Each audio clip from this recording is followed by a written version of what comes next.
20 years, for 20 long years, humanity fought a losing war against monsters from beyond the stars. Cities burned, armies fell, and hope dwindled to a single flickering ember. And on this day, that ember was about to be extinguished. This was it. The final day of humanity's destruction had arrived. The skies bled fire as colossal dragons descended upon the ruins of civilization. Humanity's last warriors, battered and broken, gathered for one final, desperate stand. Their leader's voice boomed over the chaos, a beacon of defiance in a world of despair. Listen, there's only one way to end this. We must eliminate their ruler, the Dragon Emperor Kobna. With a unified roar, they charged, a wave of courage against an ocean of death. They were humanity's final flames, ready to burn bright and fast. But the enemy was a walking apocalypse. A single, devastating blast of energy ripped through their ranks, sending one of their strongest flying. Kugh, you bastard. It was Lee Doyok, his body mangled, his arm completely gone.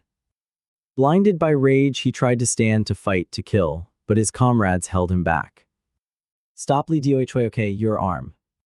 It's fine, I'll kill Y. But it wasn't fine. A grim reality settled over them. With their current strength, stopping that thing was impossible. Their final charge had failed before it truly began, but there was one last resort, a single, insane gamble. A woman with silver hair stepped forward, her hands cradling a glowing, purple crystal. Here it is, she said, her voice heavy with the weight of their decision, the stone of temporal regression. This was humanity's last hope, a relic discovered after 2 decades of war. A power that could turn back time, but only once and for only one person. The choice was agonizingly clear. So if just one person has to go, it has to be you, Lee Doyok.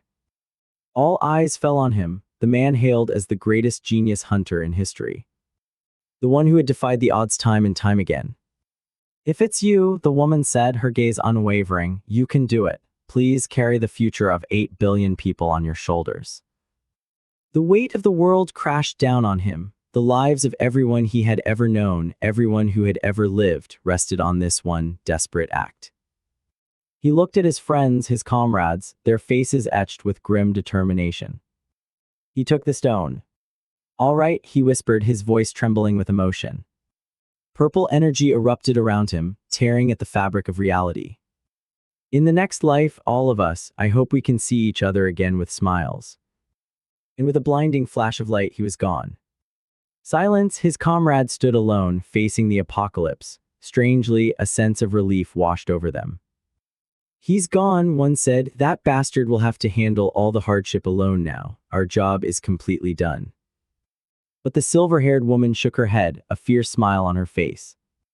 No, there's still one thing left, the ruler of the extraterrestrials. They turned to face the towering Dragon Emperor, their weapons raised one last time. They knew they couldn't win, they knew this was the end. But they would buy their friend, their savior, all the time they possibly could. One last time, let us have some fun, they roared, charging towards certain death. Beep, beep, beep. AGH. Lee Doyok jolted awake, his heart pounding. But there was no fire, no screams, no monsters, just a tiny, cluttered room, a messy bed, a cheap desk, a familiar ceiling. This place, he muttered, his mind reeling. The Gashiwan I used to live in, did I actually succeed? He had returned. He clenched his fist, feeling the strength in a body that was once frail and weak. He had 7 months until the first outbreak. He had to train, prepare supplies, and get ready to change the future. The lives of 8 billion people rested on his shoulders. He would not fail. He left the city behind and headed for Buckhin Mountain. This was the spot, the epicenter of the coming apocalypse. In just a few minutes, a wormhole would rip open the sky, releasing a surge of mana that would awaken humanity's latent powers. But with that power came the first wave of alien scouts, gigant ants and quad cockroaches, trash mobs to his former self, but a nightmare for the unprepared. He watched the clock, the seconds ticked by with agonizing slowness. 5-4. He braced himself. 3-2-1. He drew his weapon, his eyes fixed on the sky. Now, nothing. Absolute silence, not a ripple in the air, not a crackle of energy, just the peaceful sound of birds chirping. He waited and waited. Minutes turned into hours, night fell, 10 hours passed and still nothing. Damn it, what the hell is going on? He cursed into the darkness. I must have gotten the date wrong. But tomorrow turned into a week turned into a month turned into half a year. He never left the mountain, waiting for a day that never came.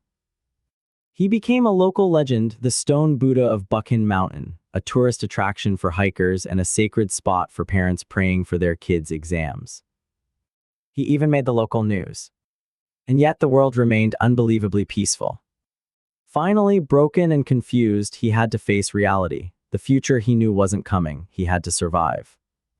The savior of humanity, the god of war, the man who held the fate of the world in his hands, had become a manual laborer.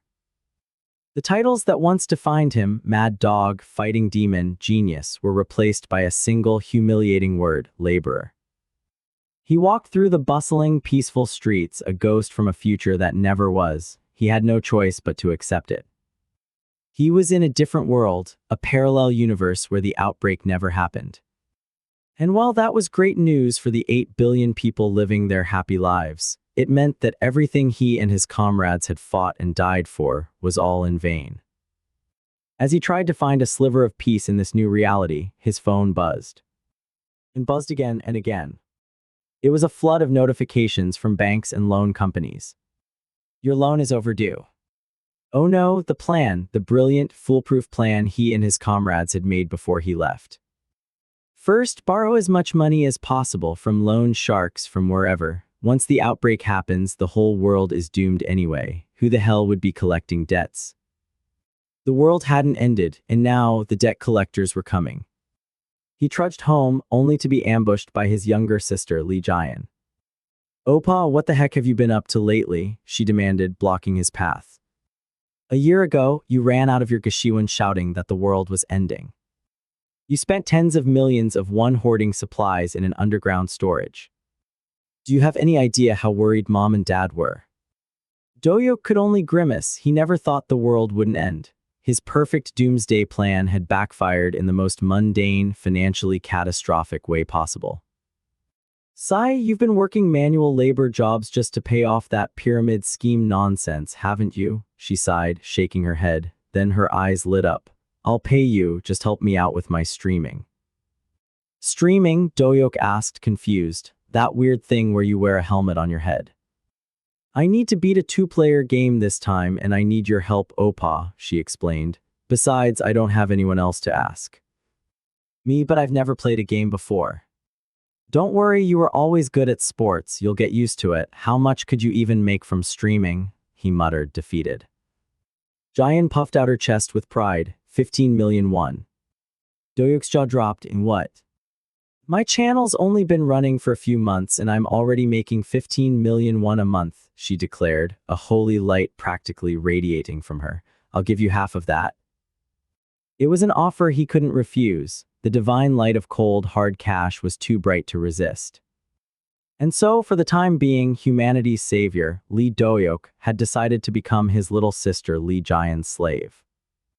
"Oppa, are you ready to dive in?" she asked as he strapped on the VR gear. With a tear rolling down his cheek, he replied, "Yes, master." A cascade of digital light enveloped them, pulling their consciousness into a new reality. They landed in a dark, terrifying world, a gothic mansion under a stormy sky, surrounded by shambling figures. A system window popped up before them. "Welcome to the world of terror, It Kills 2. A super hardcore combat adventure horror game infamous for being the graveyard of newbies. The player has arrived. The game begins." As they step into the game, a chilling, abandoned mansion looms before them under a stormy sky. The atmosphere is thick with dread. Jian, already terrified, clings to her brother. "Oh, Oppa, stay close to me," she whimpers while her live chat erupts with laughter. "These ruins are so creepy." But Lee Doyok, he's completely unfazed. He looks at the terrifying, ghost-infested house and casually remarks, "This is scary. A house like that seems cozy enough for a good sleep." Cozy? The chat can't believe it. This guy is either a psychopath or a legend. He starts walking toward the entrance without a shred of fear. Suddenly, a massive text box pops up, detailing a ridiculously complicated backstory about a missing ex-wife and an abandoned house. It's the tutorial. But Do-hyuk, a man of action who spent 20 years fighting for his life, doesn't have time for reading. He sees an obstacle in his way and does what he does best. He smacks it. Swat, the tutorial screen shatters. He just skipped the tutorial. Hey, are you crazy? Giant screeches. This game is already hard enough and you just skipped the tutorial. What is wrong with you? Sorry, he mutters. Something was in my way, so I acted without thinking. Jayan, trying to salvage the stream, turns to her audience for help. Everyone, please give us some tips. Absolutely no reality mode, they warn her. That mode is pure, unfiltered suffering, reserved only for the most masochistic pros. But as she's reading the chat, Do-hyuk, ever the pragmatist, reaches out to try the doorknob on the screen. A digital chime sounds. Mode selection completed, reality mode. Oh no, he didn't. Jayan turns, her face a mask of pure horror. Hey, you crazy fool, what did you just do? She screams, shaking him. He just casually touched the doorknob and locked them into the hardest difficulty imaginable. The chat absolutely explodes. This is a train wreck and everyone has a front row seat. Just then, 2 massive donation alerts pop up. 2 of our biggest fans have issued missions. 1,000,001 to clear reality mode in 3 tries. Another 500,000 just for clearing it at all. The stakes have just skyrocketed. Despair might be a luxury now, but with that much cash on the line, they have to try. They step inside. A guttural screech echoes from the darkness and a horrifying creature, a neck hugger, lunges out. Jayan screams her head off. Why you do it, she yells, pointing at a nearby corpse. Do-hyuk, calm as ever, loots an axe and a pistol. He tosses the gun to Jayan. Catch. Ah, brother, I'm not confident with guns, she stammers. The neck hugger leaps at her. This is it, game over on the first monster. But then something impossible happens. In a blur of motion, Do-hyuk is there. He catches the monster's clawed hand with his bare hand, stopping its attack cold. Then, with a single brutal swing of the axe, crunch, the monster explodes into digital gore. One shot, he just one-shotted the infamous newbie killer. The chat goes completely silent, then erupts. Whoa the fuck. Before anyone can process what just happened, 3 more neck huggers burst from the shadows. In Do-hyuk, he becomes a whirlwind of destruction. He moves with a speed and precision that shouldn't be possible, weaving between attacks, his axe a blur of golden light. 1, 2, 3 more monsters fall in seconds. He just cleared a room that wipes out entire pro teams, and he did it with a starter axe. He stands victorious, a true god of war in a digital world. But he forgot one critical factor. His terrified, trigger-happy sister is still behind him, panicking with a loaded gun. She screams, firing blindly. A bullet hits Do-hyuk square in the back. Mission failed, player Jihyuk has died. Are you kidding me? He survived an alien apocalypse, faced down the Dragon Emperor, and was just taken out by friendly fire from his own sister in a video game. The chat loses its mind. This isn't a horror stream anymore, it's the greatest comedy ever made. They respawn and Jayan is bowing and scraping. Oh Oppa, I'm really sorry, it was a mistake. Do-hyuk just sighs, it's okay Jayan, that was my mistake, I shouldn't have given a gun to a dimwit like you. He lays down the new law, he will handle all combat, all item farming, all scouting. Her role, you just stay quiet and be the cheerleader. Jayan is furious, it's her game, but Do-hyuk is already moving. They turn a corner and come face to face with a hulking beast, the mid-boss known as Brute. As it roars, Jayan flinches in panic and accidentally shoves her brother directly into the monster's path. Another team kill, the chat is in tears from laughing so hard. On the next attempt, Do-hyuk faces the Brute alone. The chat advises him to run, that its skin is too thick to be pierced by an axe. But Do-hyuk scoffs, compared to the monsters from his world, this thing is a joke. If it doesn't work, he declares, his eyes glowing with intensity, I will make it happen. He charges forward, a one-man army. He dodges the Brute's clumsy swings, leaps onto its arm, and runs up its back. With a final, powerful leap, he brings the axe down on the monster's neck, killing it in one clean strike. Silence, the entire stream is stunned. A newbie just soloed the brute with a hand axe on reality mode. It's not just impossible, it's a violation of the laws of gaming. To prove he's not hacking, Giant pulls up his status window. His playtime is less than an hour, but his status score is 134, a number that rivals the world record holder. His physical stats for balance and coordination are all in the top 0.01%. This isn't a gamer, he's a cyborg. Meanwhile, a famous horror game streamer named Black Oak has been watching this chaos unfold. He's the one who discovered that killing the brute opens a hidden route, a feat that took him 7 agonizing attempts. This newbie just did it on his first try. Fascinated, Black Oak issues a mission of his own. 1,000,001 if Doyok can clear the entire game using only the hand axe. Doyok sees the mission pop up, but in his haste to accept, he fumbles and hits the mission success button instead. The 1,000,001 is instantly deposited. Whoops, now he has to do it. Their path leads them to the next mid-boss, Egrand, a monster with a massive chainsaw for an arm that moves at blinding speed. The official strategy is a complex 2-person dance of drawing aggro and attacking weak points. Doyok just laughs, a set strategy that's nonsense. He explains his own strategy, forged over 20 years of real-life monster slaying. The strategies from this game are like kids playing war. To counter a fast enemy, you break their source of mobility. Then, once you've stripped them of their balance and speed, you aim for the neck. He puts his theory to the test. Egren charges, chainsaw roaring. Doyok becomes a phantom, dodging every attack with impossible grace. He strikes at its legs, crippling its movement, then goes for the kill shot to the neck. But as his axe swings down, clang, it gets stuck in the spinning teeth of the chainsaw, inches from its throat. He's defenseless. The chainsaw revs, swinging right at his head. Oh, Oppa, Giant screams in terror. The chainsaw roars, inches from his face. Giant's scream is lost in the mechanical shriek. This is it, game over. But Lee Doyok isn't a gamer. He's a survivor. In a move that defies all logic, he uses the axe lodged in the chainsaw as a pivot. With a surge of raw power, he wrenches the weapon sideways, redirecting the blow and using the monster's own momentum to fling himself to safety. The chat explodes, crazy, he dodged that. But the monster Egrand isn't done. Sensing a real threat, its skin hardens, its defense skyrocketing. It's a game mechanic designed to force players to retreat. Doyok just scoffs. If the enemy's defense gets stronger, he smirks, then all you have to do is break through it with an even stronger attack. He lowers his stance, every muscle in his body coiling like a spring. He calls it one-point focus, all his power, all his will, channeled into a single devastating point. He explodes forward, his fist glowing with golden energy. It's not a gamer's skill, it's a warrior's killing blow. His punch connects with Egrand's hardened chest, and the monster shatters like glass. An instant kill.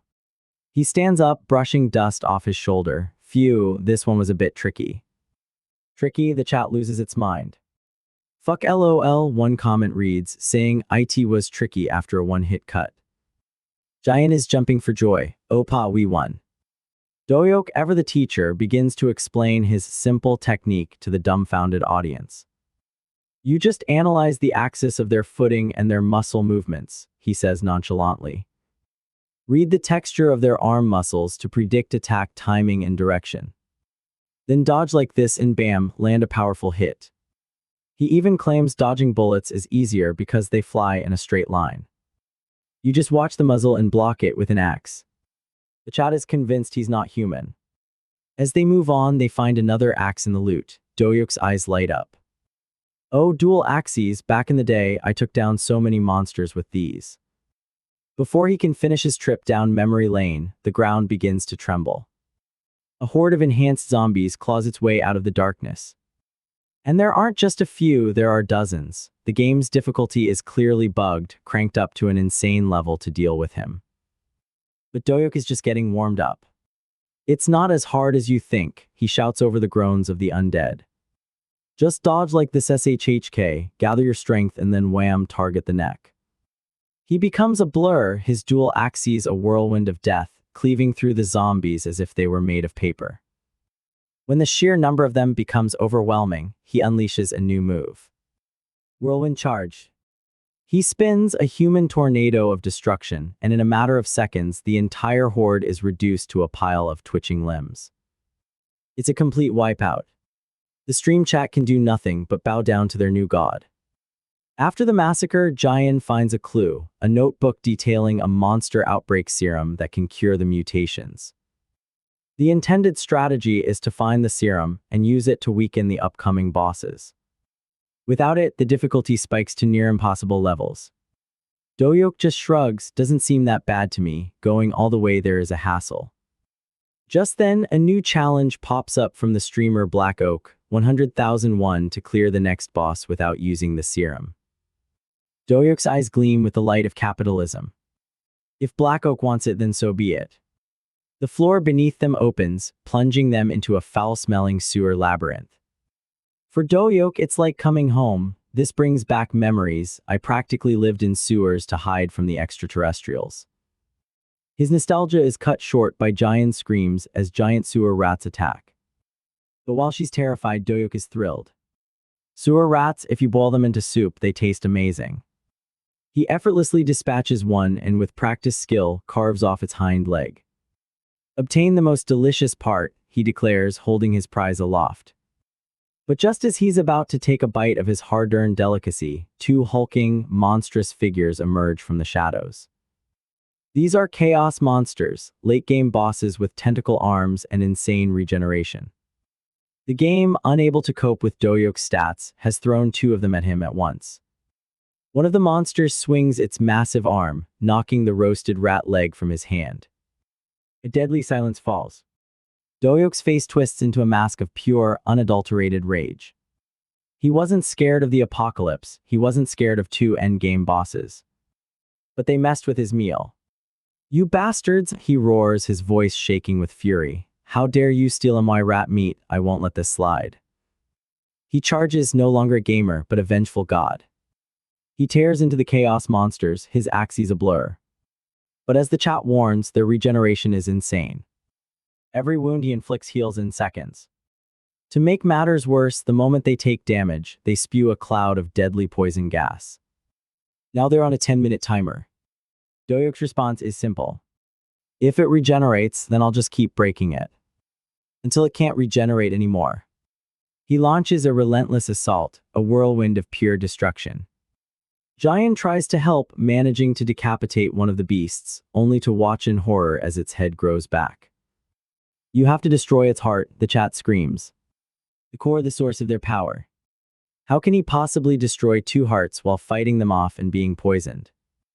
Then he does something that leaves everyone speechless. He positions himself perfectly between the two monsters. As one lunges forward to crush him, he dodges at the last possible nanosecond. The monster's attack misses him and plunges straight through the chest of the other chaos, shattering its core. He used one boss to kill the other. It was planned from the start. With one down, the second is easy prey, a final, powerful strike and it's over. He stands victorious, surrounded by the corpses of his enemies. The chat goes absolutely nuclear. Donations flood in as Jian, the master of ceremonies, begins her victory money collection speech. After 8 straight hours of god-tier gameplay, Dohyuk finally calls it a night, claiming he's feeling a bit of motion sickness. He logs off, leaving behind a stream that will go down in gaming history. Watching from his own screen, Black Oak leans back in his chair, a look of awe on his face. This isn't just a skilled player, this is a monster. As soon as he logs out, Dohyuk is ambushed by his sister, who's practically vibrating with excitement. Amazing, brother, how the heck did you do that? She yells, mimicking his dual axe moves.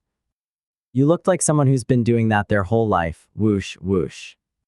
Hey, cut it out, you're gonna hit me, he grumbles, dodging her flailing arms. He can survive an apocalypse, but his sister's enthusiasm might just be the end of him. She tells him he looks like some crazy guy on steroids, and he can't help but think back. His whole life, he's been a physical prodigy, a natural-born athlete. But his potential was squandered thanks to one single, ridiculous moment from his childhood. A fortune teller with all the dramatic flair of a stage magician had declared, "This child has the fate to save the world." And his parents, they bought it, hook, line, and sinker. His PE teachers pleaded with them, "Ma'am, Doohyok's brain is just for decoration, he's all about sports." But his parents were convinced he was destined for greatness as the UN Secretary General or something. They ignored the teachers, and a potential Olympic medalist was lost to history. Jayan shakes her head at the memory. "Anyway, brother, since things turned out like this, why don't you start streaming properly?" The idea feels strange, him a streamer. But he can't deny the thrill he felt. After a decade of constant life-or-death battles, his life in this peaceful world had become mind-numbingly boring. The virtual reality combat, it was the first time he'd felt alive in months. Still, he thinks that was seriously fun. "Oh, so you're doing it right," Jayan presses, seeing the spark in his eyes. He tries to play it cool, talking about paying off his debt, but she cuts right to the chase. "You idiot, with the game missions and the bonus from Black Oak, you made over 3 million won just today." 3 million in one day. The number hits him like a lightning bolt. His loan debt, which had felt like an insurmountable mountain, could be paid off in no time. The decision is made. "All right, let's do this," he declares. There's just one problem, he doesn't have a high-end VR capsule. But his dear little sister, with a triumphant grin and a credit card, is more than happy to solve that problem.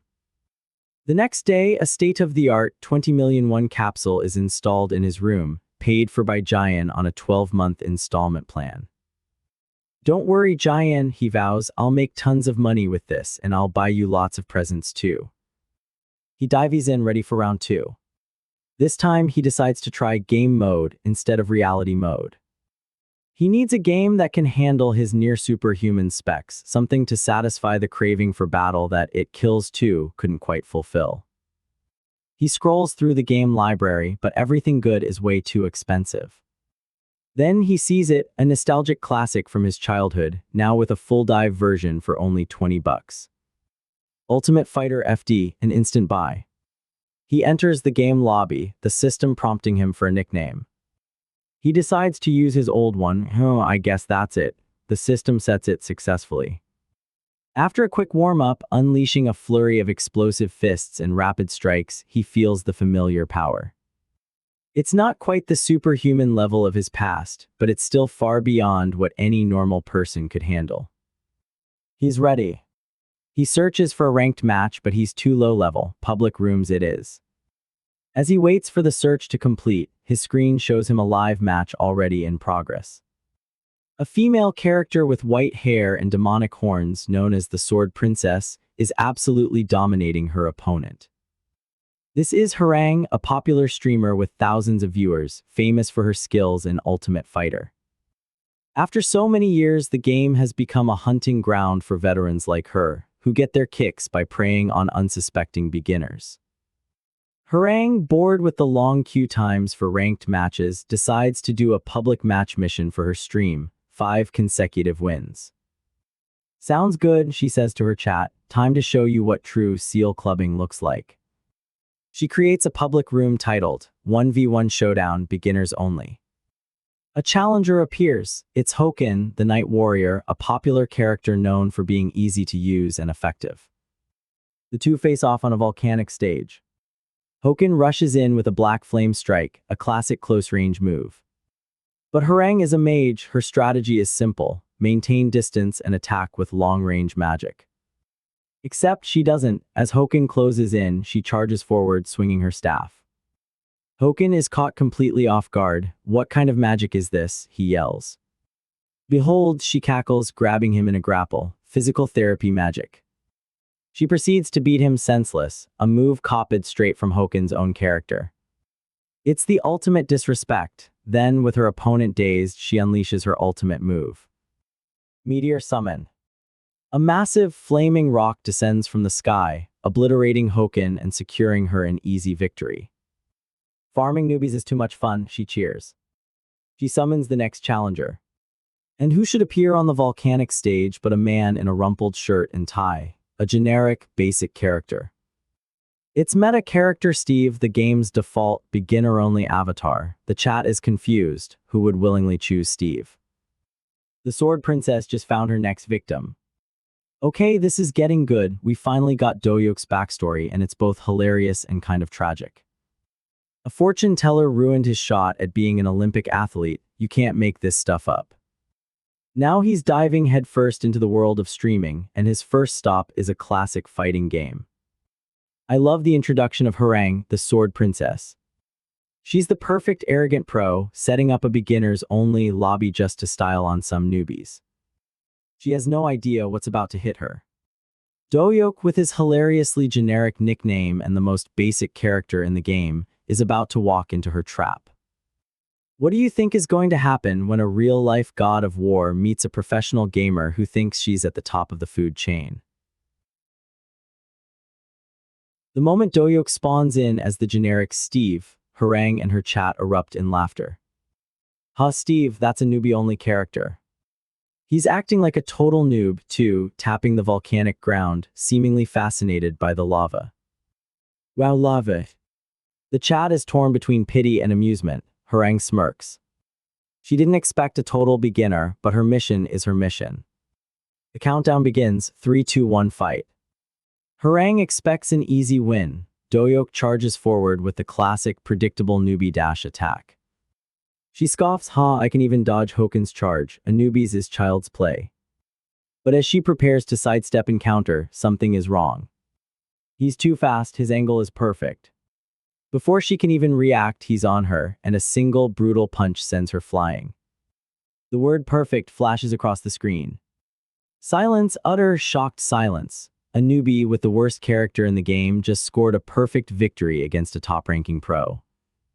Hwarang is floored both in-game and in real life. Perfect. Dohyuk cracks his knuckles. That felt good. The chat explodes. This isn't a newbie. This has to be a veteran in disguise, a Smurf account. Hwarang, humiliated beyond belief, demands a rematch. This time, she declares, switching to her main character, the one that earned her the title of Sword Princess, I'll show you a perfect victory in reverse. She's in serious mode now. She analyzes his fighting style, concluding he must be a top-tier player from another game who just switched to Ultimate Fighter. At most, they're probably upper diamond or lower master, she tells herself, confident in her own transcendent rank, one of only 100 in the world. The second round begins. Hwarang unleashes her full power, a flurry of sword strikes and skills that have overwhelmed countless opponents. But Dohyuk, he's a ghost. He moves with an impossible fluidity, dodging every single attack with minimal movement, as if he knows what she's going to do before she even does it. He closes the distance, and once again, a single decisive blow ends the match. Perfect. Hwarang is completely broken, 2 perfect defeats in a row. She's on the verge of a breakdown, begging for a spare. Dohyuk, completely oblivious, is just happy to get his 5-win streak for the mission. He'd logged into game mode to try and use psychic powers like he used to, but since he skipped the tutorial, he couldn't figure out the controls. The raw physical combat was a good substitute. As he gets ready to log off, he's spammed with revenge requests from Hwarang.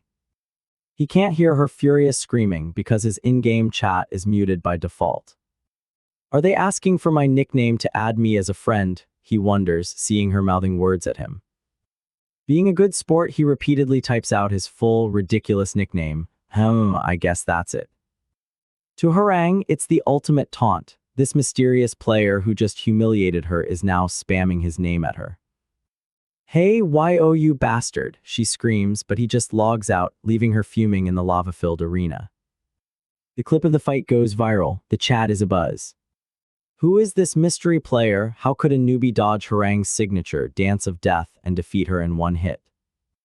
Hwarang herself is obsessed. That guy must be an ex-pro targeting me, she reasons.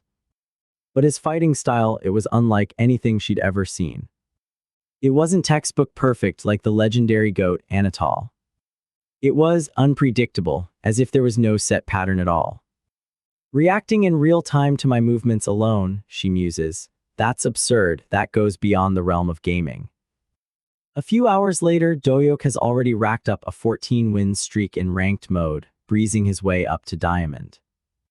He sends a friend request to Sword Girl, thinking she was a decent opponent, and then logs into It Kills 2 to meet up with Jayan for their scheduled stream.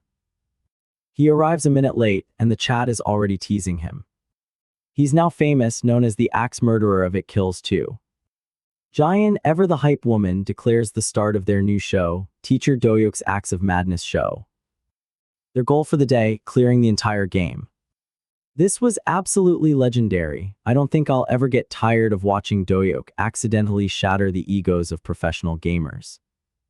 The way he just dismantled Hwarang not once but twice with perfect victories using a starter character, it's the stuff of legends. And the best part, he has absolutely no idea what he's doing. He thinks he's just having a bit of fun, while the entire Ultimate Fighter community is losing its mind trying to figure out who this monster is. Hwarang's descent into madness was just the cherry on top. Now he's back to being the axe murderer, and I can't wait to see what kind of chaos he causes next. Do you think Hwarang will track him down, or will he remain a ghost, haunting the fighting game world forever? Bro, raise your arm with the axe. The chat is going absolutely wild. On screen, the legendary streamer Dohyuk is about to kick off the show everyone's been waiting for. With a simple, almost bored okay, he lifts the weapon. The energy is electric. This isn't just any stream, this is the legendary Acts of Madness show. His fans are losing their minds. Yeah, let us go wild, one comment screams. Another follows, not a tearful freak show, but an Acts of Madness show. This is what they paid to see. The hunt for chaos was cut short last time, and the anticipation has been building ever since. Today, they're finally tackling the infamous It Kills 2 mission they couldn't finish. The air crackles with excitement. One viewer practically drools. My wallet is getting all tingly.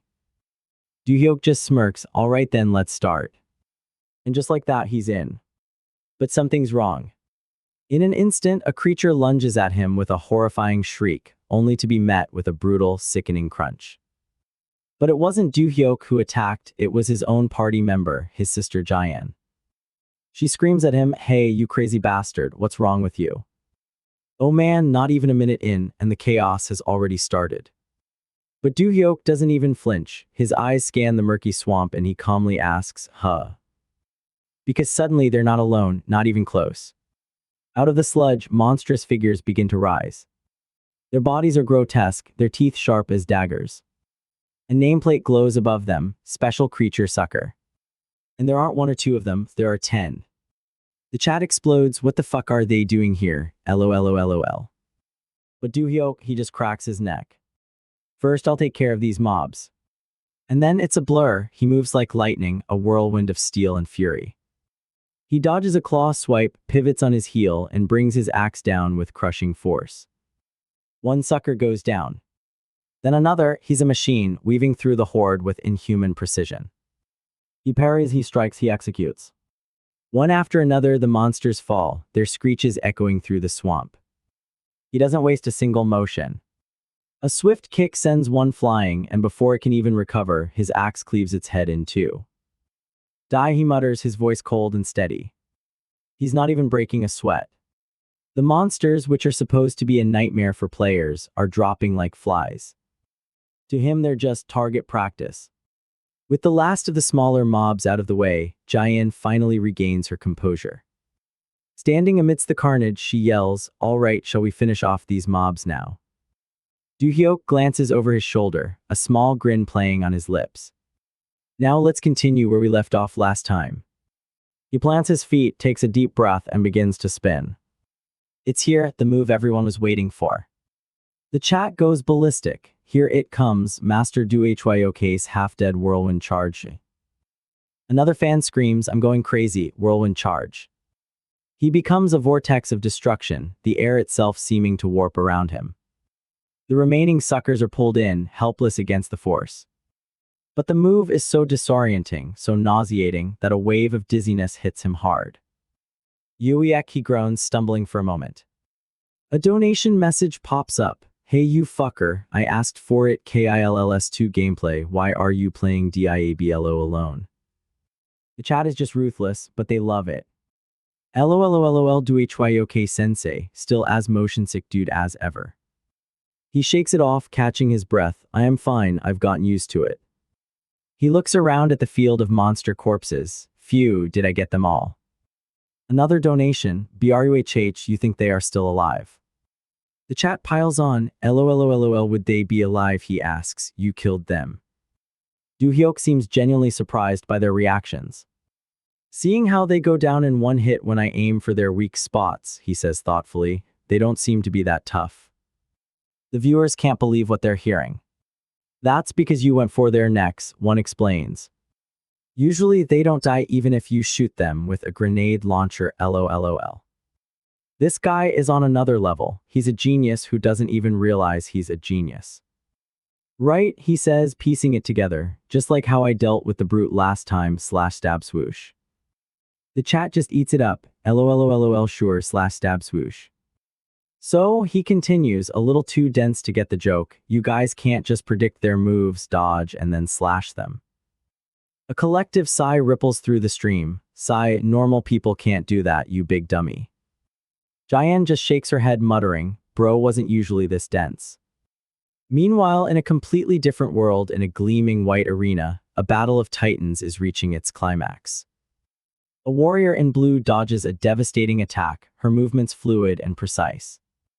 With a final, elegant flourish of her sword, she ends the duel. UWAP, her opponent cries out as he dissolves into particles of light. A massive screen flashes, Sword Girl WINS. Phew, she catches her breath, this opponent was a bit tricky. Her viewers flood her with praise, who am I, the flower of UF Sword Girl. Another message reads, that was great when you DODGED, SIDASDPPED, and hit them with your finishing move. She reflects on the fight, her signature move, Dance of Death, is powerful even against high-tier players. But her mind drifts to a recent encounter, a rude, arrogant player who completely neutralized her ultimate skill. Why didn't it work on that rude guy earlier, she wonders. Who was he? A former pro, someone competing for the title of the world's best. Just then, a notification pings, you have one friend request. Her chat immediately gets curious, what is it? Don't tell me it's a guy. Another jokes, if it's a guy, get the bamboo spear. But when she opens it, her face goes pale. Her hands start to tremble. She lets out a small, strangled shriek. The chat goes wild, what is it? Why is SHE so surprised? What the hell is it? The friend request is from a user named HMMIGUESSDHATS. The memory hits her like a lightning bolt. It was him, the arrogant player. The one who insulted her skills. And now he's mocking her with his very name. This fucking bastard, she seethes, pure rage boiling inside her. Now you're even changing your nickname to mock me. I'll kill you. Back in the swamp, Doohyok feels a sudden itch. Is someone badmouthing me? My ears are itching. Jayan rolls her eyes. What are you doing? Hurry up. They press on, finally arriving at a massive iron door. This is it, the next boss. Jayan, having read the strategy guide, confidently presses a hidden tile. With a heavy groan, the door opens. They step inside, wading through the dark water until they reach a set of iron bars. And beyond these bars, Jayan announces, are numerous zombies and with them, the last gatekeeper protecting the final boss, Murderer. But as they peer through the bars, something is terribly wrong.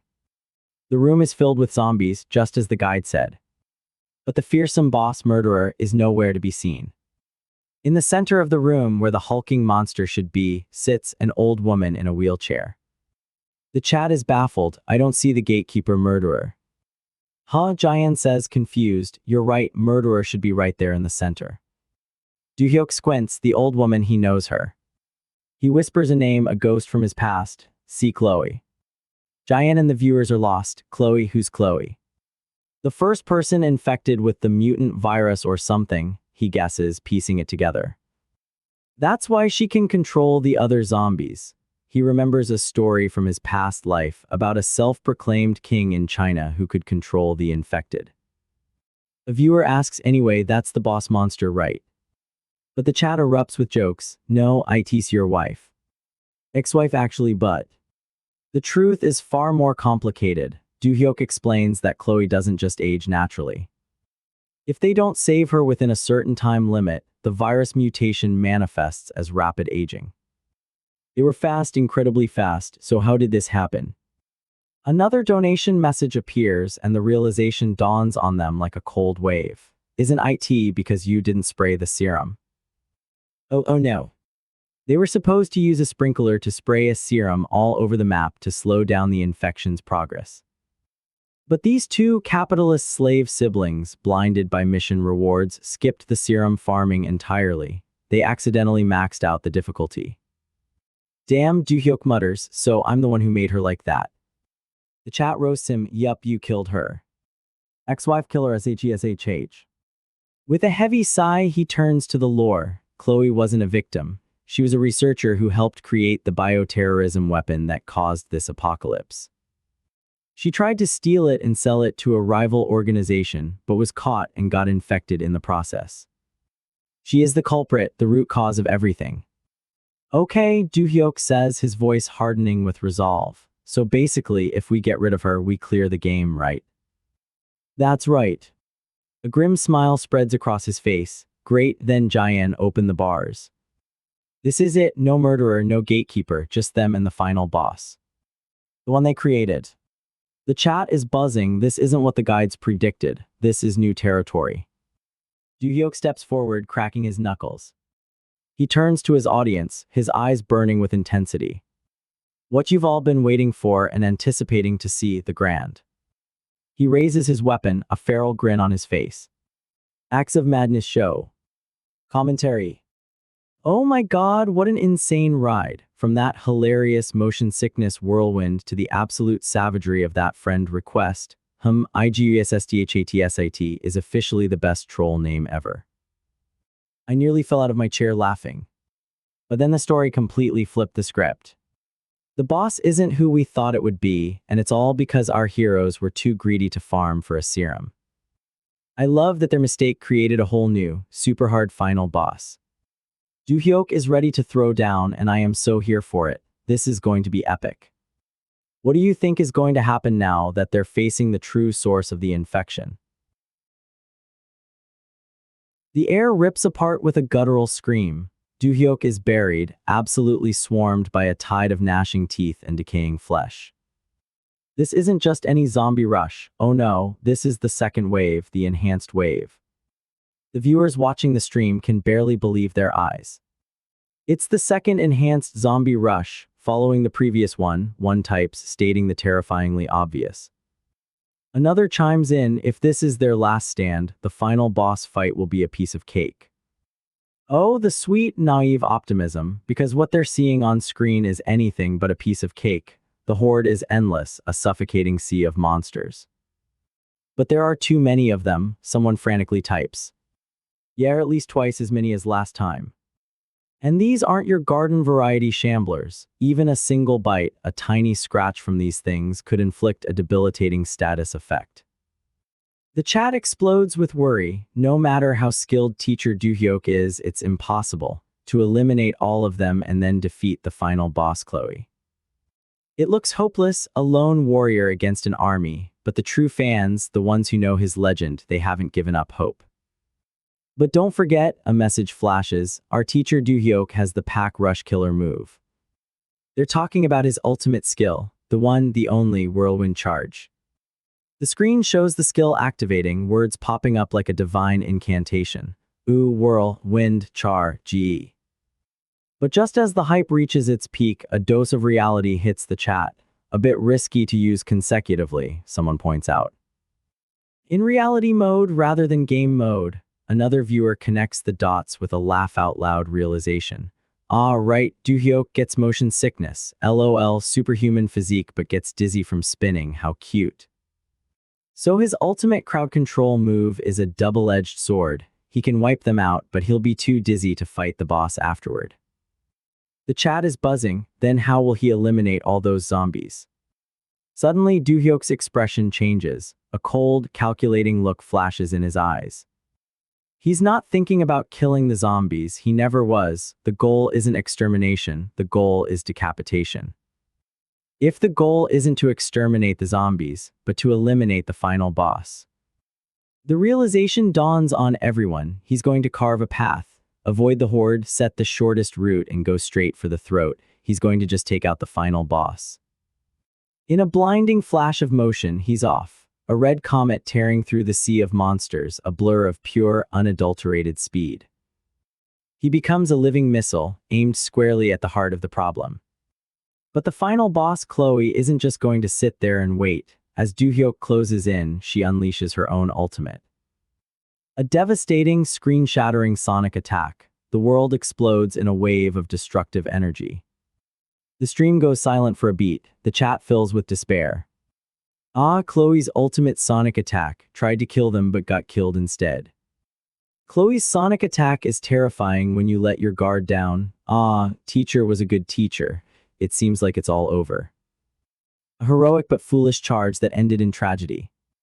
But then someone spots something. Guys, look over there. Through the smoke and rubble, a shape begins to form. A massive pile of zombie corpses. And from beneath it, a hand emerges. Ooh, that hand. Phew, that was close. Doohyuk rises from the carnage, completely unharmed. The chat goes absolutely wild. Teacher Duhoi okay? Another message screams in all caps. Insane, he blocked the attack with enhanced zombies in that short time. He used the enemy's own forces as a meat shield, a stroke of absolute genius. The sonic blast that was meant for him ended up wiping out the entire zombie horde instead. Talk about turning the tables. Anyway, that attack wiped out the rest of the zombies. Now only the final boss remains. Doohyuk dusts himself off, his gaze locked on the monstrous form of Chloe. If I'm careful of that attack from earlier, he thinks to himself, I should be able to take down the final boss in no time. The chat, ever the critic, pipes up. Hey now, no matter what, it's still the final boss. You can't just say you'll take it down easily. But another viewer just scoffs. I'll say it again, only you can do something like that. Just as everyone thinks it's a one-on-one showdown, things take a dark, twisted turn. The ground begins to tremble. The final boss battle isn't over. It hasn't even truly begun. This is phase 2. The boss, a grotesque mass of bacteria named Chloe, begins to absorb something. 3 other terrifying figures known as murderers are pulled into her form. The chat loses its mind. Blackface Chloe, massive bacteria, that's not all. I was wondering where it went, wow damn lol. It's a horrifying fusion. The final boss and 3 elite mini-bosses have become one. Final boss plus 3 murderers, lol. The sheer absurdity of the situation is staggering. And he has to win with just 2 hand axes. The difficulty is insane. The viewers are in disbelief. Are you kidding me? Usually it's just 1, why do we have 3 instead of 2? Another complains. And there's the final boss on top of that. Has the AI gone mad? And then, as if on cue, a notification pops up on the screen. It's a donation from the AI itself.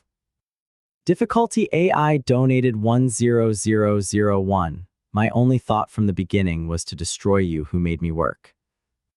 The AI is so fed up with Doohyuk's pro-gamer moves that it's literally paying to see him fail and taunting him in the process. The chat explodes with laughter. LOL, the chat timing is killer. Another adds, honestly, if I were AI, I'd be mad too. This is no longer just a game, it's personal. The AI itself is cheering for his downfall. Watching someone clear the game without using a single round of ammo and just 2 axes, LOL. The AI's message continues, a direct challenge. Try to clear this too, human. The pressure is immense. How am I supposed to clear that no matter what? A viewer exclaims. Even if the final boss Chloe isn't that difficult, you all know how tough those murderers are as special entities. And they have a terrifying gimmick, plus they turn invisible when attacking, making them incredibly tricky. A helpful chatter suggests a strategy. National Hip Hop Top Jian donated 10001. Shoot them with a gun, the hit area becomes visible. That's how you clear it. But there's a catch, a big one. But the thing is, we can't use that method here. Why, there's a melee weapons only mission active lol. Of course there is, the AI has stacked every possible card against him. But wait, there's one more person on the field, Doohyok's sister Jayan. If that's the case, can his little sister shoot? The mood shifts, Doohyok glances over at Jayan, a heavy silence hanging between them. A viewer who remembers the past events explains, about that, there's a reason the host hasn't fired a single shot until now. Jayan clenches her fists, her expression a mix of guilt and determination. Yeah, that person is right, I've been making my brother do all the work until now. She raises her gun, even if I just hold off the tricky murderers with this gun. Jin Doohyok's voice is sharp, cutting through her resolve. He strides over to her, forget it, don't think unnecessary thoughts. Huh, why, she cries out, frustrated, I'm just trying to help you. His response is cold, brutal, you not doing anything is the best way to help me. Ouch, that stings, you're still hung up on that one mistake, she yells, tears welling in her eyes. I was just trying to help you, okay? The chat fills in the blanks, that one mistake put a hole in teacher Doohyok's forehead. Followed by a merciless TMKLL, Godslayer LOL. Jayan is mortified, shut up, you think I wanted that to happen. Seeing her distress, Doohyok's harsh expression softens just a little, he lets out a small sigh. I guess Jayan was just trying to do her best, and it's a game we're playing for fun, Jayan should enjoy it too. He changes his approach, alright, you have those grenades we farmed earlier, right? Her eyes light up, yeah, these.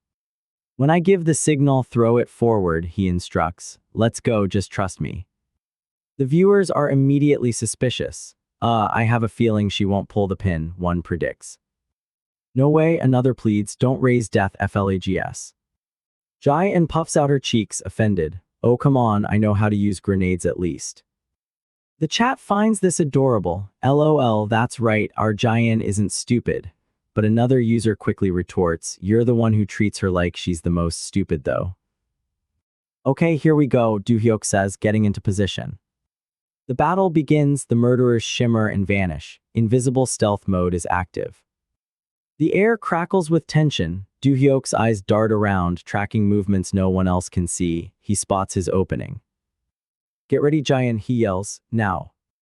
Yeah, she screams, pulling the pin and hurling the grenade with all her might. It arcs through the air and lands directly on Doohyok's head.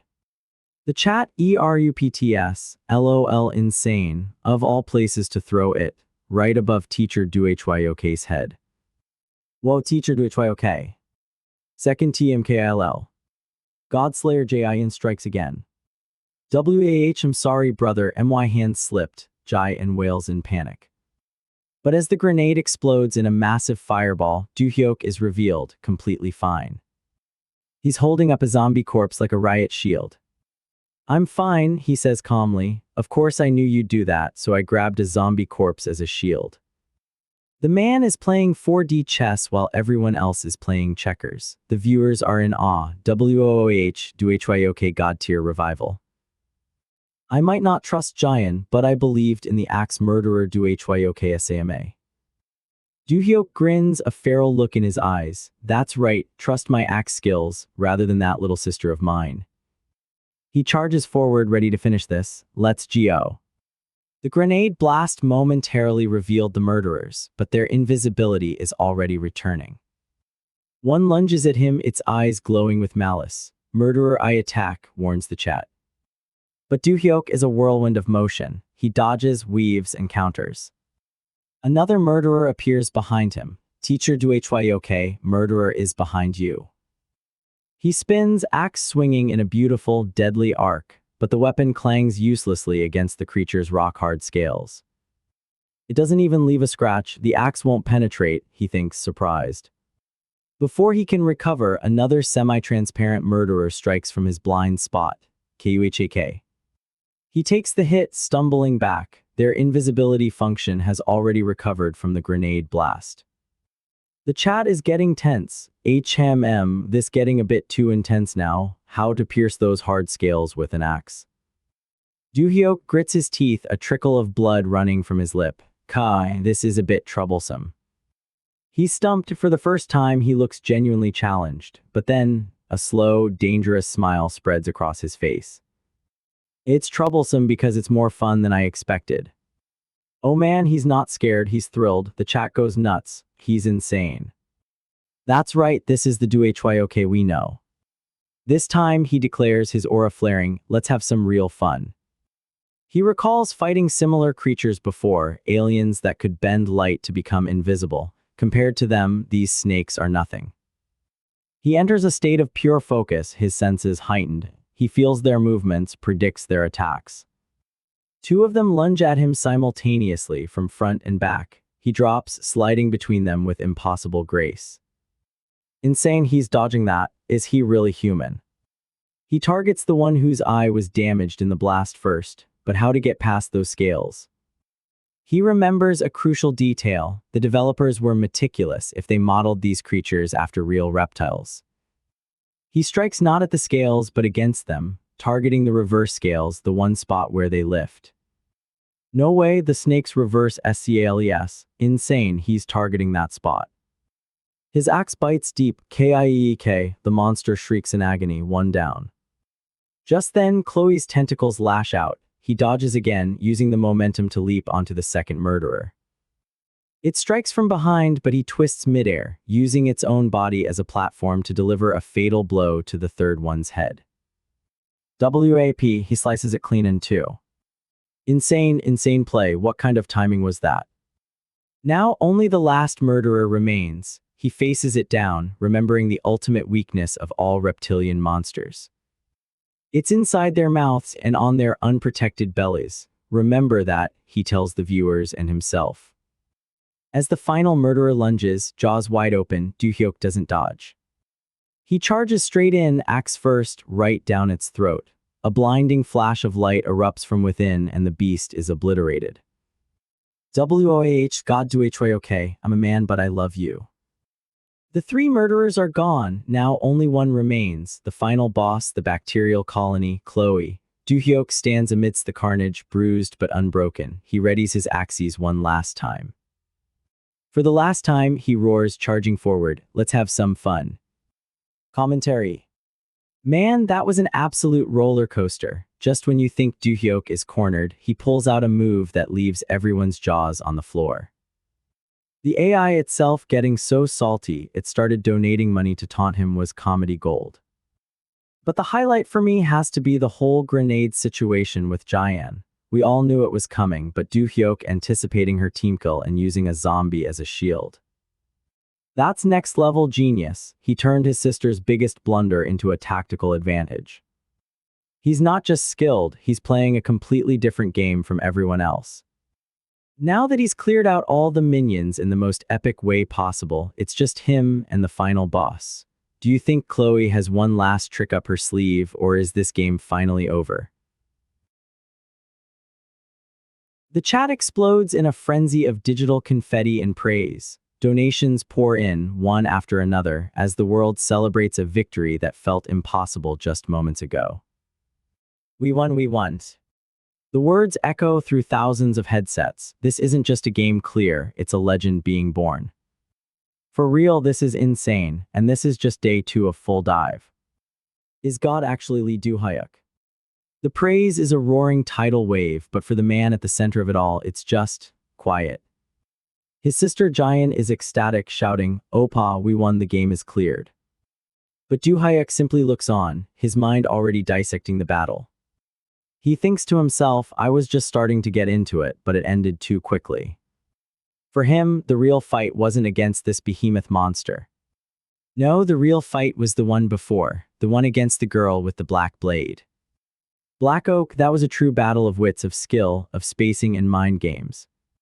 These instant kill monsters, their patterns were just too simple. This wasn't a challenge, not for him. As Jayan wraps up the stream, thanking the viewers and donors, a massive donation drops from none other than Black Oak himself. 100,001. You're amazing again today, the message reads. The chat immediately starts buzzing about a potential mosquito sucking up to the new god-tier streamer, but Doo-hyuk just smiles. He knows what this is, a sign of respect from one warrior to another. But the viewers are confused. Doohyuk's clear video was uploaded instantly to Black Oak's channel. How? Giant explains their deal. In exchange for sending viewers his way, they'd host the VOD on Black Oak's page. And just as she says that, Black Oak drops another massive donation. Haha, I'll be off now, so continue with the stream. See you in our next collab. A collab, the chat goes absolutely wild. A collaboration between the established pro and the monstrous rookie. This is a dream come true. Giant, caught up in the excitement, blurts out, "My Oppa is streaming with Black Oak this time. And it won't be on my channel, but on his." Finally, the moment everyone has been waiting for, Doohyuk is getting his own channel. "What's your streamer name?" the chat asks. Doohyuk shrugs, "I was just going to use my real name." The viewers immediately jump on it. If your sister is Giant Chu, shouldn't you be Doohyuk Chu? A wave of disgust washes over Doohyuk's face. The thought is horrifying. He can almost hear himself in a squeaky, high-pitched voice. "Doohyuk Chu is here, BBUing tilde." He shudders, a full-body cringe. The hardened warrior who saved the world is brought to his knees by the sheer horror of forced cuteness. No, absolutely not. And that's why he declares with dead seriousness, "I'll just go with Lee Doohyuk." The chat erupts in laughter as Giant announces his official debut stream for the next day at 8 p.m. The hype is already reaching a fever pitch. The next day, the forums are buzzing. What game will the new god play? Legend League, Dark Souls. The anticipation is thick enough to cut with a knife. As Doohyuk scrolls through the comments, he gets a video call. "It's Black Oak."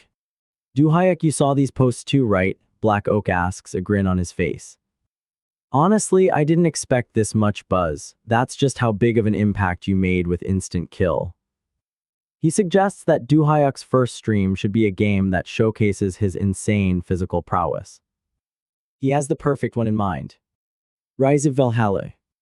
A game set in the 9th century, known for its brutal and intense combat mechanics. A game that perfectly simulates the raw, visceral feeling of Viking warfare. But Valhalla has a secret weapon, a mode that separates the boys from the men. Reality mode. In reality mode, the game demands real, Viking-level physical abilities. Most players can't even get past the early game Saxon foot soldiers. It's a challenge so difficult, so punishing, that almost no one plays it. Black Oak admits his own failure. "I tried the reality mode challenge a few times and got wrecked. I managed to beat a regular knight, but then I got completely demolished by the next guy." He looks at Doohyuk through the screen, his expression a mix of awe and challenge. He remembers their fight in Ultimate Fighter. He remembers being utterly outclassed. He had planned to win one round and then quit, forever boasting that he was the man who defeated Lee Doohyuk. But instead he was crushed. "If it's this version of you, Doohyuk," Black Oak says, his voice low and serious, "you might be able to clear it. All the way to the end, the Valhalla Real Mode challenge, something even I could never complete." He pauses, letting the weight of his words sink in. "I believe you can do it, without a single retry."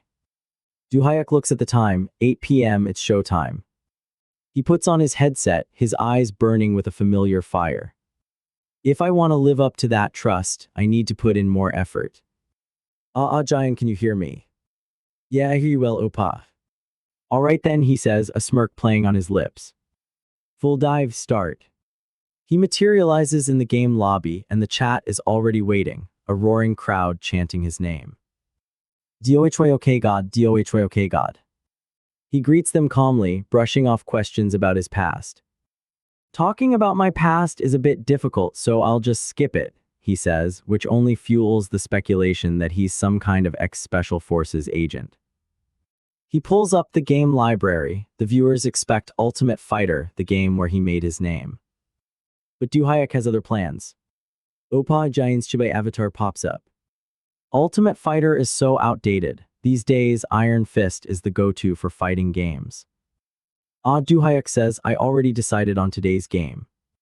He turns to the camera, his voice resonating with confidence. "All right then, shall we start the game?" A hush falls over the stream. Rise of Valhalla. The world around him dissolves into a vortex of data and light.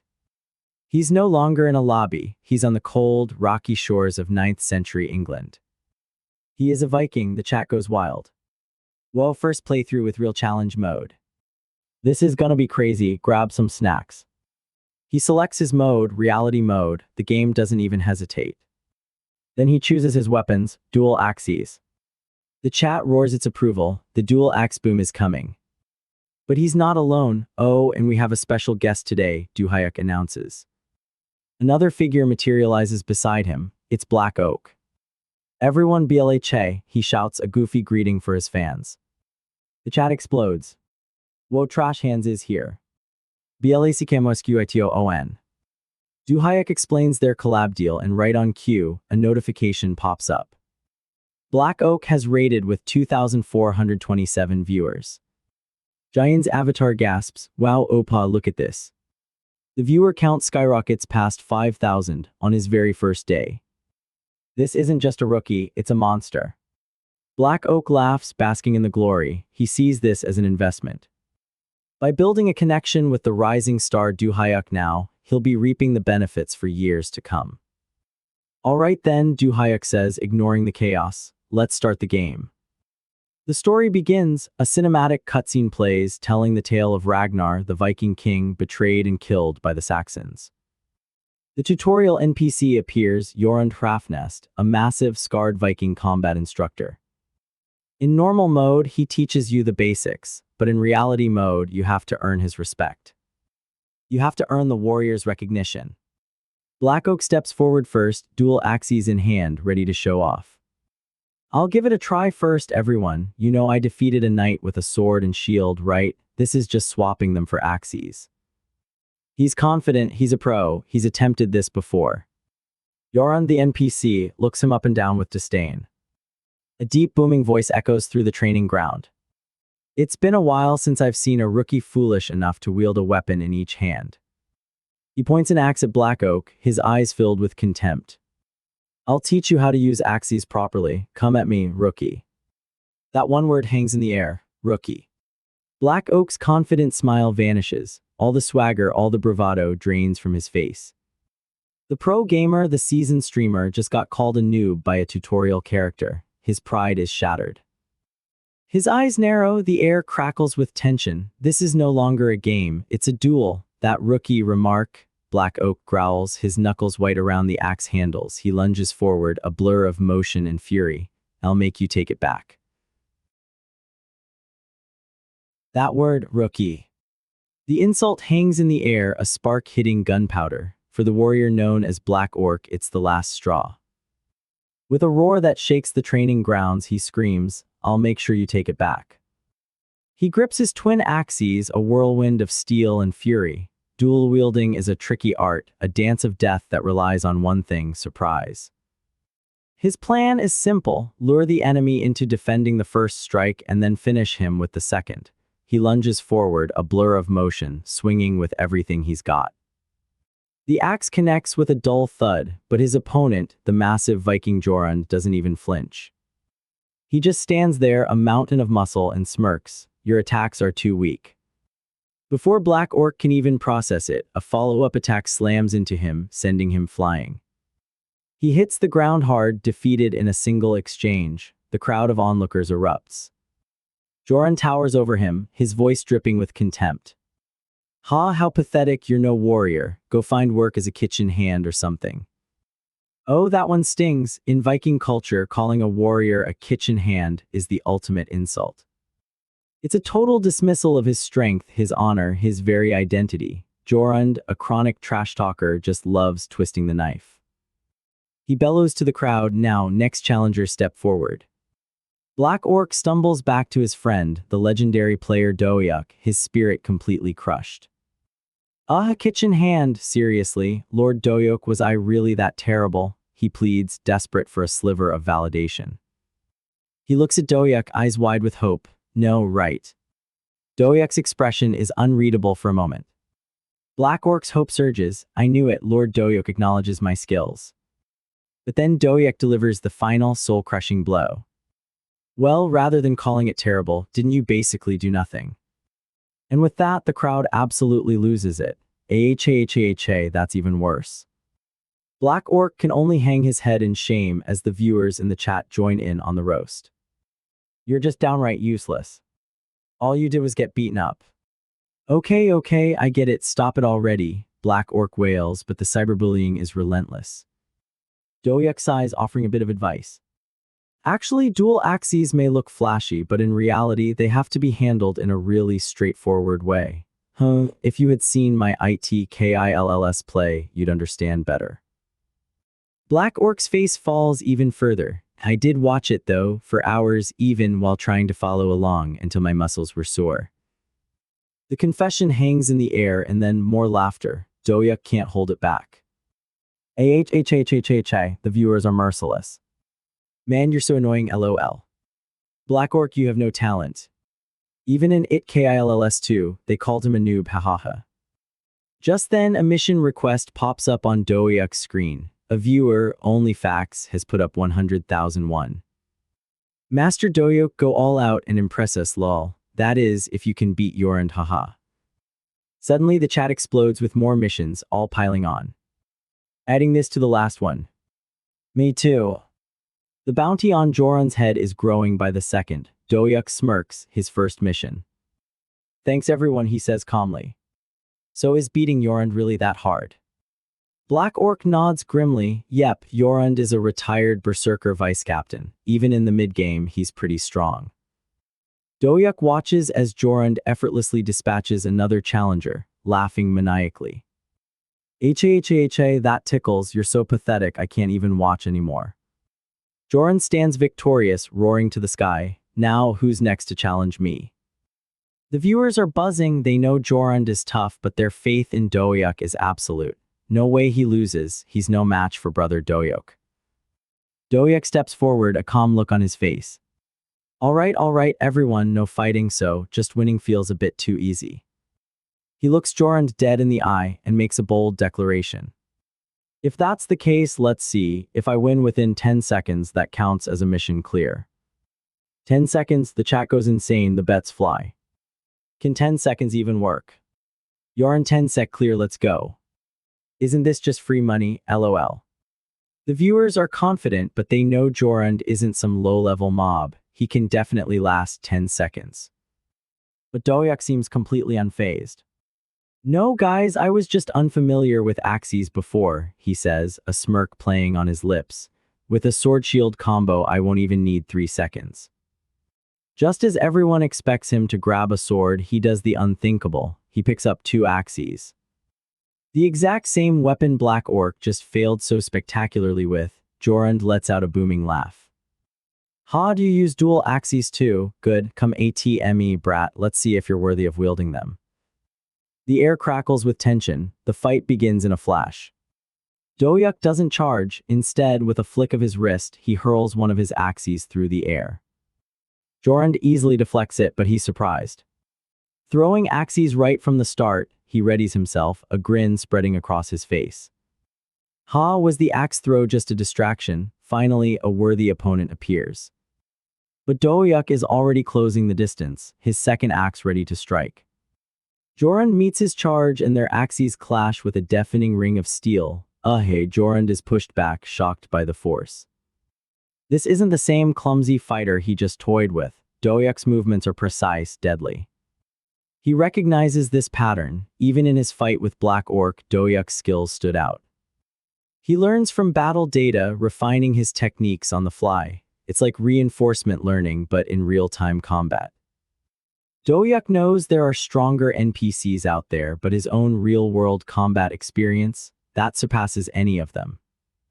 Anyway, he thinks, his eyes locking onto his target. First, I'll take this guy down. Jorand roars, good fighting spirit, let's see if your skills match that spirit. He unleashes a furious barrage of attacks, a storm of spinning axes aimed at overwhelming Doyak. UWAAH. But Doyak is a phantom. He parries, dodges, and weaves through the onslaught. He knows Jorand's raw strength is a level above his own. A head-on clash is suicide, so he plays smarter. His strategy is flawless. He blocks Jorand's consecutive attacks, disrupting his rhythm. Then he moves in close, using his axe to seal off Jorand's weapon. he steals the attack timing, leaving Jorund wide open for a split second. And in that moment, he jumps. He vaults into the air, twisting his body, bringing his axe down in a powerful, cleaving arc. First strike. The blow connects with a sickening crunch, sending a shockwave through Jorund's body. Gahhh. Jorund stumbles back, clutching his shoulder, his face a mask of fury and disbelief. "You damn brat," he screams, swinging his remaining axe with wild abandon. "Die." But it's too late. Dohyuk is already inside his guard. He ducks under the desperate swing, and with a final, precise strike, he brings his axe down. Khk. Silence. Jorund freezes, his eyes wide. He slowly looks down, then collapses to his knees. The match ends here.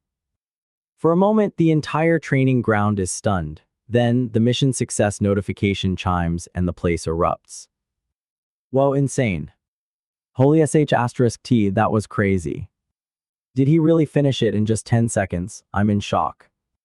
The chat explodes with donations and praise, but the most important reaction comes from Jorund himself. He looks up at Dohyuk not with anger but with awe. "That was a solid hit," he says, his voice filled with respect. "It's like watching the son of Odin." Whoa, the son of Odin, the highest possible praise a Viking warrior can bestow. Jorund gets to his feet. "What is your name, warrior blessed by Odin?" Gunnar.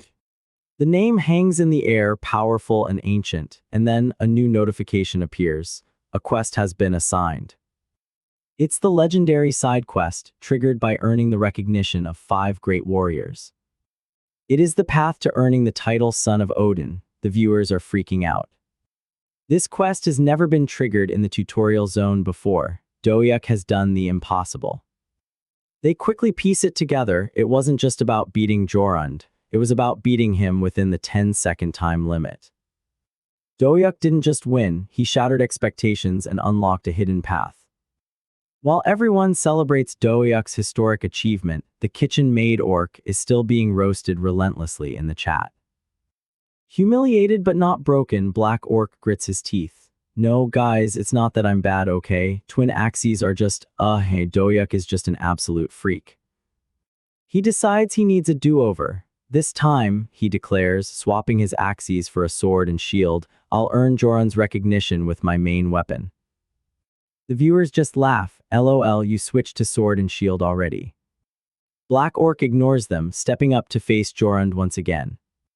He takes a deep breath, trying to block out the mockery. "Damn it, just wait. I'll prove that I'm no less than Dohyuk and make you eat those words."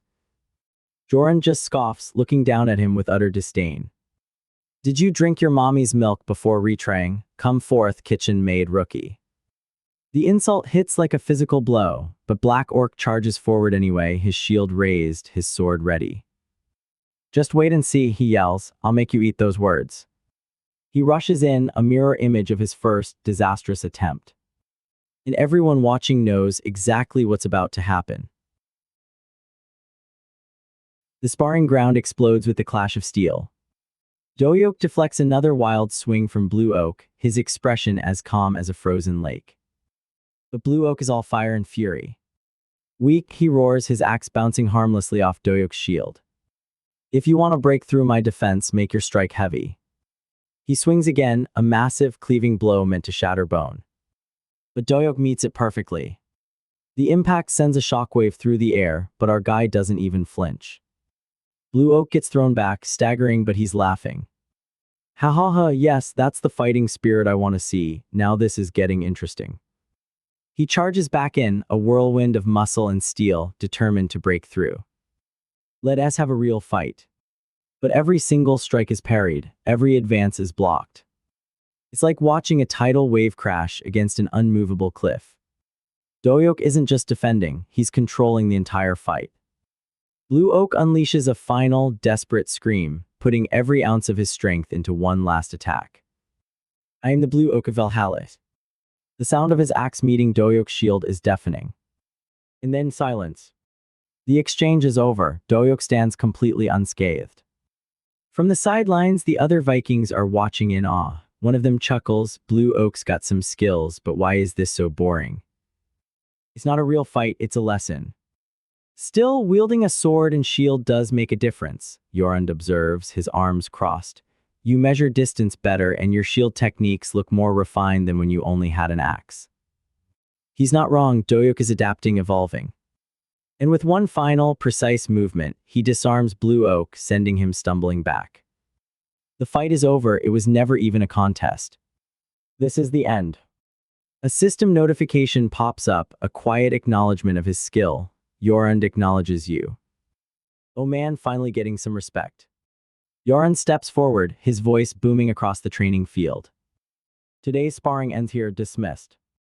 As everyone disperses, Doyok lets out a sigh of relief. He finally passed Yorund's test. But just as he's about to relax, Yorund's voice calls out again. Hey, you two over there.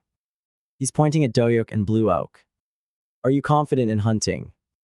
Blue Oak immediately puffs out his chest. You can almost see his ego inflating. Yes, of course, I'm quite the archer, haha. Yorund nods, good, then join the hunting team and secure some food. A new quest pops up, prepare for camping, objective hunting 5-5. And just like that, they're off, heading into the dark, moonlit woods. The night is quiet, the air crisp. They've already managed to hunt 4 out of the 5 animals needed. Blue Oak, holding his bow, grins proudly. Ahaha, this time it's a rabbit. But he glances over at Doyok, who's just been standing there watching. But Doyok, you've just been watching this whole time. Have you ever shot a bow before? Doyok looks a little awkward. I've shot magical arrows before, but I've played with toy bows a few times. This is my first time with a real one. Wait, what? The guy who can fight off giants and master any weapon in seconds has never used a bow. Blue Oak's grin widens. This is his moment.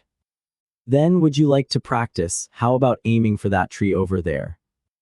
Doyok takes the bow. He mimics the posture he's seen, trying to control his breathing, taking careful aim.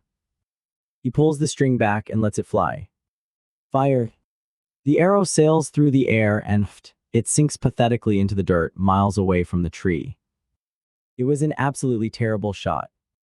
Blue Oak just stares, completely baffled. What was that you missed?